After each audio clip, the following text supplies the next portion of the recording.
Today I will explain you the criminal conspiracy. What is criminal conspiracy? In general sense, conspiracy means to do or to make some plan by agreement to do any illegal act. General sense में हम कभी कभी कहते हैं and you would have also heard this word that somebody is making conspiracy against me. General बोलने की बोलचाल की लैंग्वेज में ये शब्द कभी कभी सुनने में पड़ा है आप लोगों को. कोई कहता है कि कोई हमारे अगेंस्ट में कॉन्स्पिरेसी कर रहा है. समथिंग ये जो कॉमन सेंस में हम बोलते हैं कॉन्स्पिरेसी, वो क्रिमिनल लॉ सेक्शन 120A के अकॉर्डिंग कॉन्स्पिरेसी नहीं है. क्रिमिनल कॉन्स्पिरेसी की जो एक्चुअल डेफिनेशन है और उसका मतलब है कि when two or more person agree to do illegal act or the act which is not illegal but by illegal means, they are said to commit criminal conspiracy. criminal conspiracy की जो section है 120A में इसकी definition है और section 120B में conspiracy के लिए पनिशमेंट है. यह क्रिमिनल कॉन्स्पिरेसी का मतलब है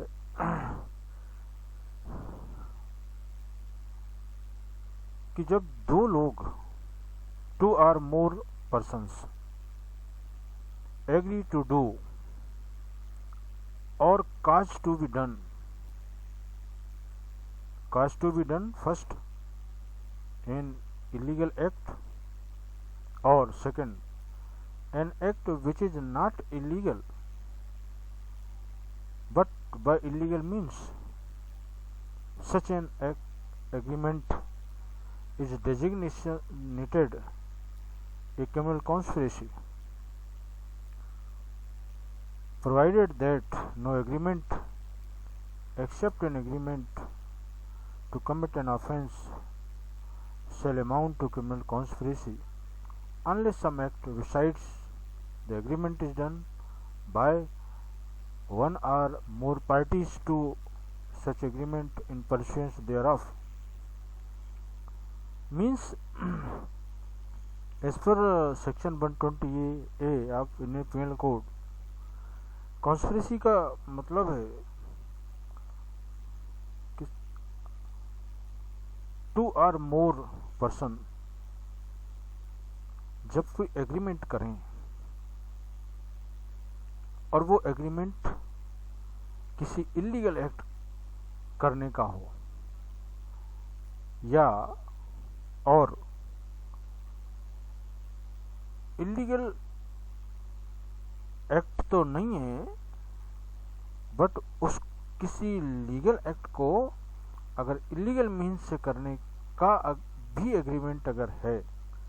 तो ये क्रिमिनल कॉन्स्पिरेसी होगा. मतलब कि इसमें दो लोग होना चाहिए कम से कम, क्योंकि एग्रीमेंट तो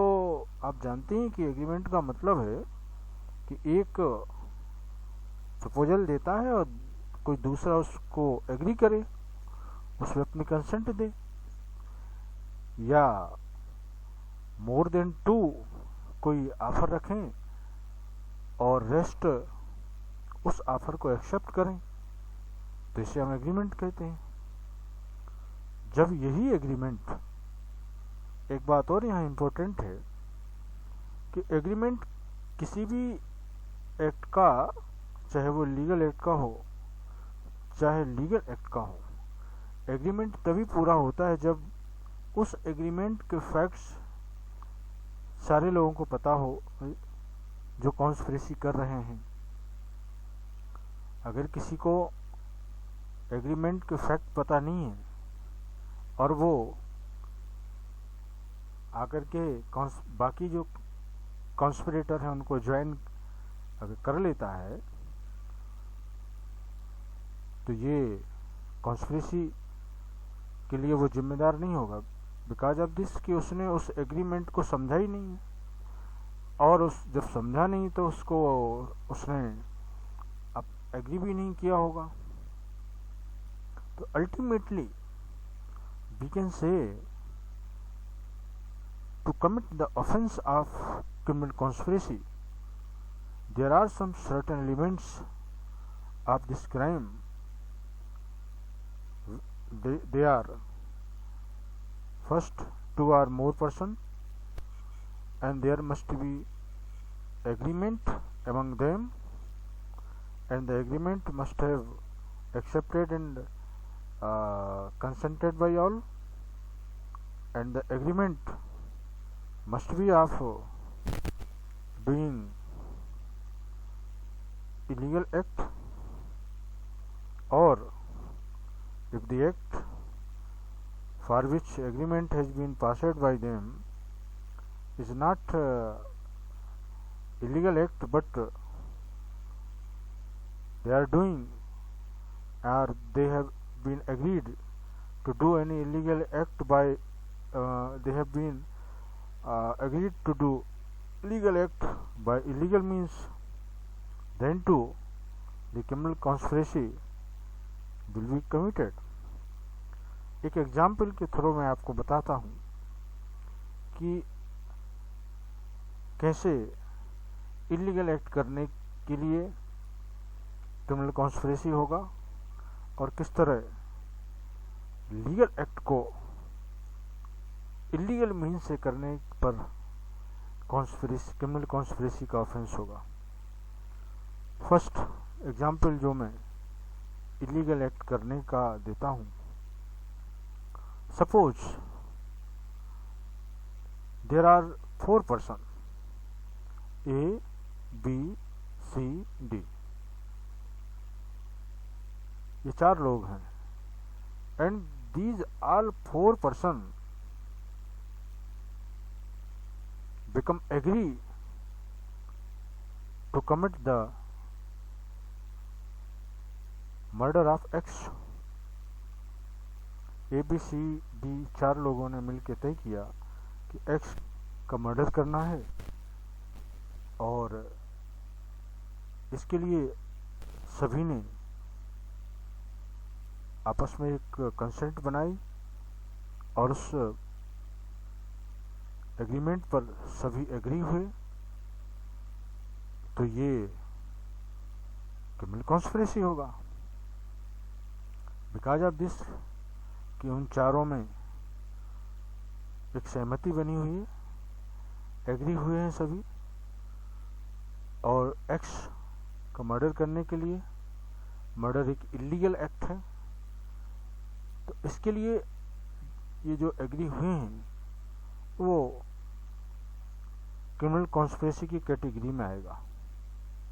take another example, if A B C D there are 4 person and they become agree to commit the bank robbery, bank में लूट करना इन 4 लोगों ने तय किया थ्रू एग्रीमेंट, और सब उस पर अपनी कंसेंट देते हैं। बैंक को लूटना या रॉबरी करना ये एक इलीगल एक्ट है, तो बैंक रॉबरी करने के लिए जो एग्रीमेंट इन 4 लोगों के बीच ABCD पास हुआ है, तो ये क्रिमिनल कॉन्स्पिरेसी की कैटेगरी में आता है। Now I give another example of illegal means का, कि वहाँ भी क्रिमिनल कॉन्स्पिरेसी का ऑफेंस होगा जहाँ क्रिमिनल कॉन्स्पिरेटर के बीच में किसी लीगल एक्ट करने का एग्रीमेंट पास होता है और वो लीगल एक्ट इलीगल तरीके से करने का होता है तो भी क्रिमिनल कॉन्स्पिरेसी होगा, क्योंकि इसमें subsection 2 says an act which is not illegal but illegal means. तो किसी ऐसे एक्ट को जो इलीगल नहीं है बट अगर इलीगल तरीके से करते हैं, इलीगल मीन से करते हैं, इलीगल साधनों से करते हैं, रिसोर्सेज से करते हैं जो इलीगल हैं और उसके लिए सब एग्री हो जाते हैं तो भी क्रिमिनल कॉन्स्पिरेसी होगा। अब सबसेक्शन 2 का हम एग्जाम्पल देते हैं। Suppose A B C D ये 4 लोग हैं एंड दे चारों ने ये डिसाइड किया कि they will help to poor, वो गरीबों की मदद करेंगे फाइनेंशियली, बट उस हेल्प के लिए या फाइनेंशियल असिस्टेंट के लिए वो मीन्स क्या अपनाएंगे,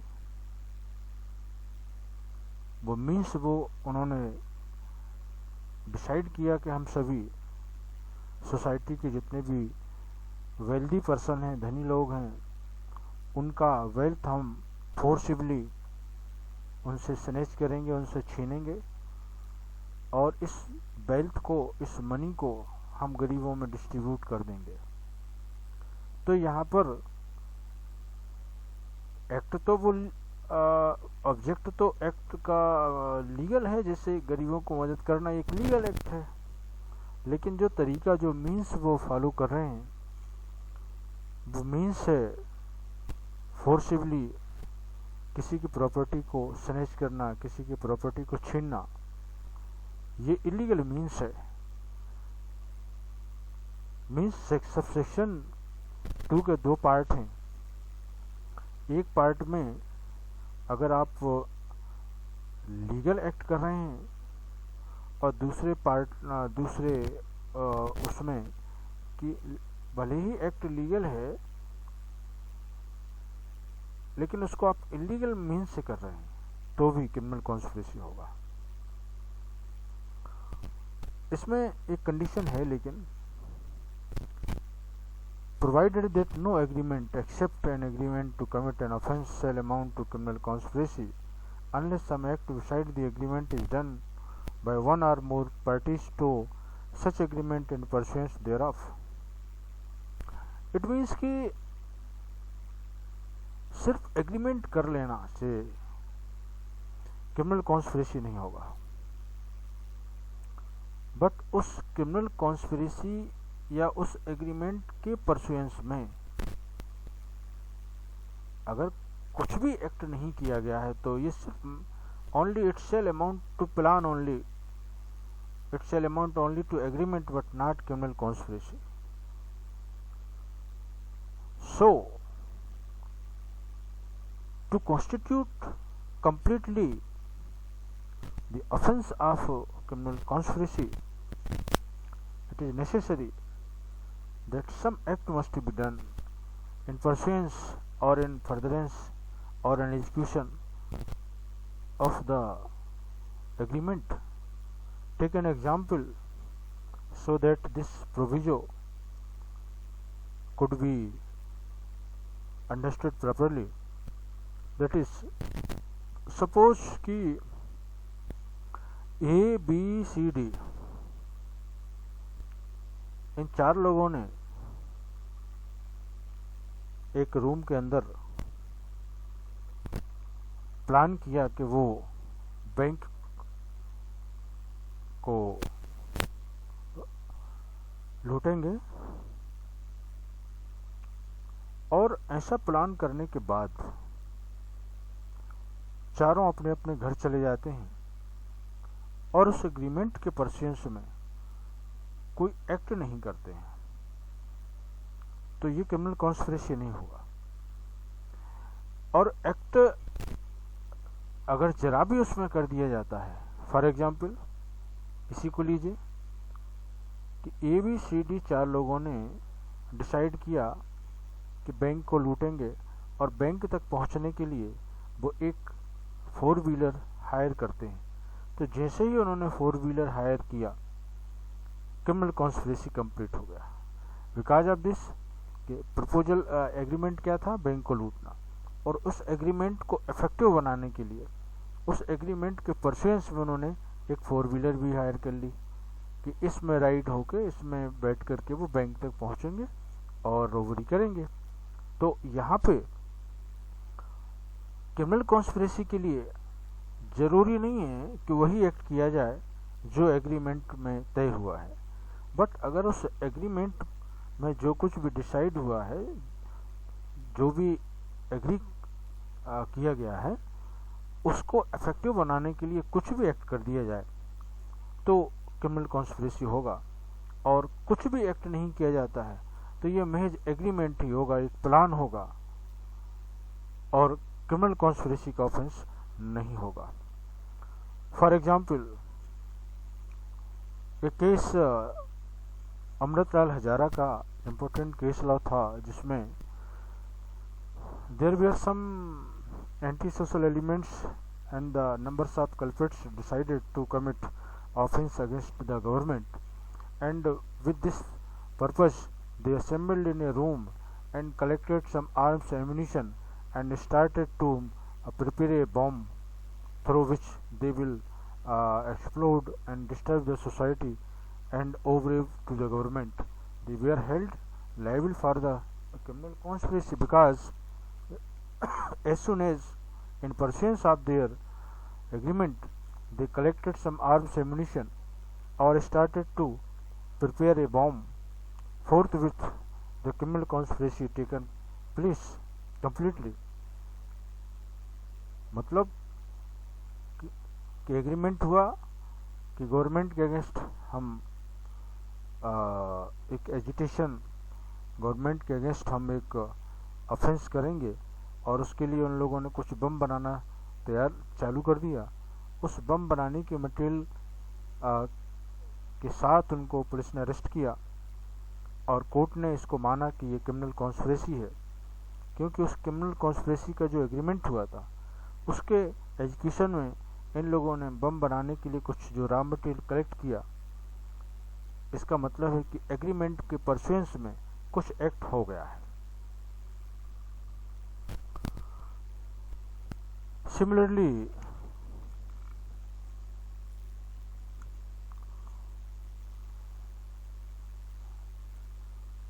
एक केस और हुआ था, state versus Nalini case, in which the court has held and laid down some principles of criminal conspiracy, and after analysis of various court judgment and section 120A, we can draw this conclusion that there are 5 elements of criminal conspiracy. They are: first, there must be agreement, and the agreement must be among 2 or more persons, and the agreement must be to do illegal act or the legal act but by illegal means, and fifth, some act must be done in pursuance of agreement. These are 5 basic elements of section 120A of Indian Penal Code. तो अब इस discussion में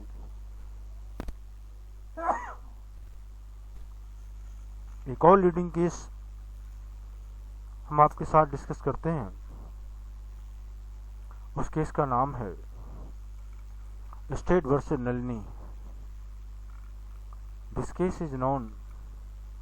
as the by Rajiv Gandhi murder case. You know, Rajiv Gandhi was the ex-prime minister of our country, and he was assassinated in month of May 1991 by the group of LTT through the human bomb. Our ex-Prime Minister, when they were addressing to a election rally, meanwhile some members of LTT group, including Nalini and others,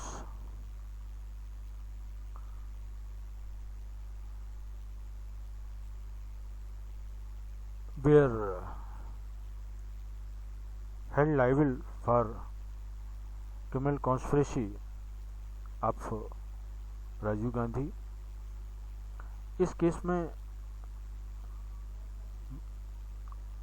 Nalini और उसके साथियों को ex prime minister Rajiv Gandhi का murder करने की criminal conspiracy के लिए arrest किया गया था और सभी को पनिश भी किया गया था. नलिनी और उसके साथियों के ऊपर ये चार्ज था कि उसने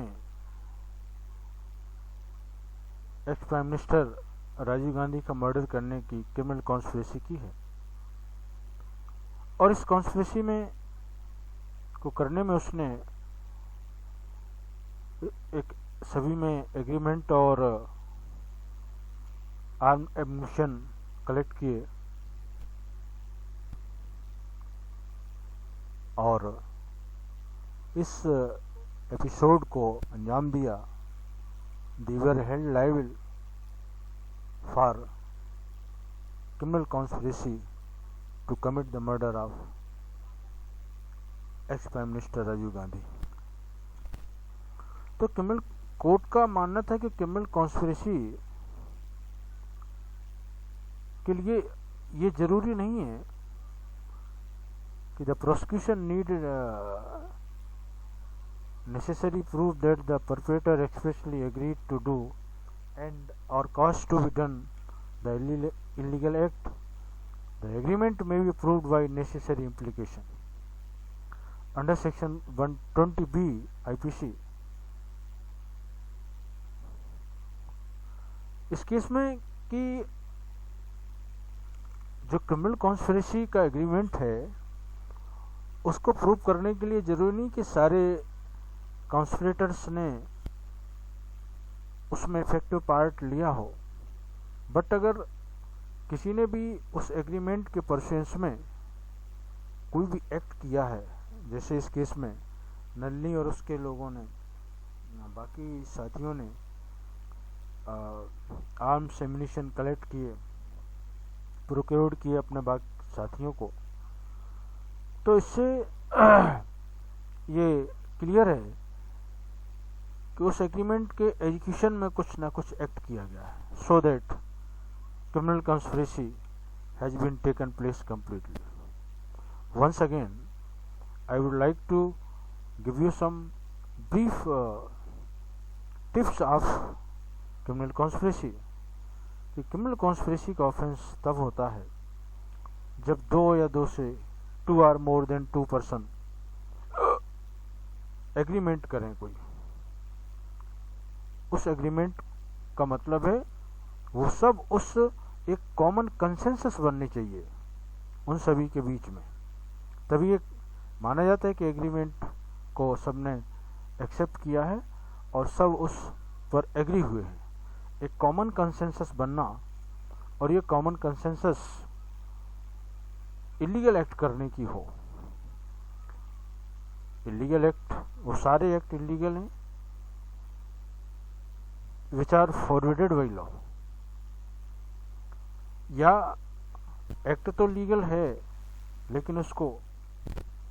अनलॉफुल तरीके से भी करने के लिए अगर कंसेंसस बनती है और उस एग्रीमेंट को आगे बढ़ाने में कुछ एक्ट किया जाता है, तो जैसे ही कुछ एक्ट किया जाता है तो वो सब के सब उस क्रिमिनल कॉन्स्पिरेसी के लिए जिम्मेदार होंगे। और विद दिस कि क्रिमिनल कॉन्स्पिरेसी की डेफिनेशन सेक्शन 120A में है और पनिशमेंट इसके लिए 120B में है। Thank you very much. With this